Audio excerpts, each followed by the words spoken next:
Hi, welcome to the Nurse Preceptor channel. I'm Hillary and I'm the Nurse Preceptor. I'm here to help teach you how to take better care of yourself and the people that you care about, especially by teaching you some basic first aid tips. Today we're going to talk about nosebleeds and how to manage a basic nosebleed when it happens. So what causes noses to bleed? The most common cause is digital manipulation, and that would be like someone scratching or picking at the inside of their nose. Most nosebleeds happen in the lower 1/3 of the nose, so just inside the nose, usually up to about the first knuckle. Anything further back than that is considered a posterior nosebleed. They're a little bit more rare, but they are more serious.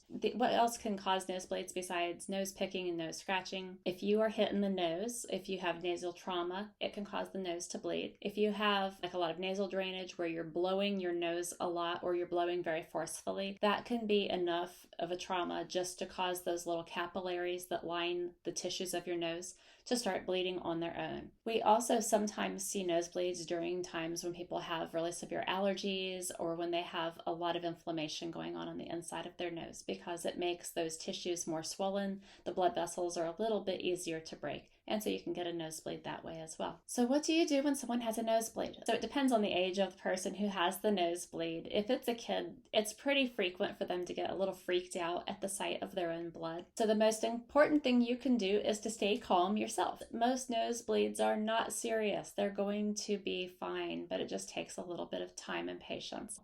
Best thing to do is to sit upright with your head up and get comfortable. Make sure that you are staying upright. Typically, if your nose is bleeding, it's making kind of a mess, so grab some tissue, and what you're going to be doing with the tissue is squeezing the nostrils together. You're going to pinch them together gently but firmly, like so. You're going to have them lean their head forward ever so slightly. We are doing this in order to develop a nice blood clot, and when that scab forms, it's going to stop the bleeding. But it takes a little bit of time and a little bit of pressure. Just pinch the nostrils and lean forward for a minimum of 5 consecutive minutes. After 5 minutes, you realize that it's a really severe nosebleed. I would go for medical evaluation at that point. But if it's slowed down from the initial bleed, repeat that same sequence of events. Pinch the nose, lean forward, stay upright, and wait about another 5 minutes. If you're not getting the blood to stop, then you need to go on into the emergency room or to an urgent care.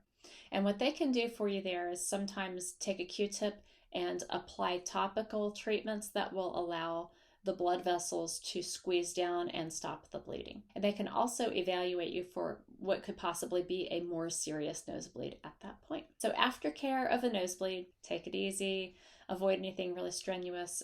Avoid blowing the nose if blowing the nose was the original cause of the nosebleed. And if the nose is grossly misshapen, like where it looks like someone took their nose and turned it sideways, that really should be evaluated in the emergency department so that it can be reset and so that it doesn't heal crooked. If someone is on aspirin therapy or if they are taking blood thinners, you are going to want to hold the pressure instead of 5 minutes for a minimum of 10 minutes. If the bleeding hasn't stopped after the first 10 minutes, get to the emergency room. They may possibly need something to reverse the medication or a topical medication to clot the blood. All right, I hope this was helpful. Just remember, always stay calm because you need to be calm yourself in order to be effective. Please like, share, and subscribe. I'll see you guys next time. Bye.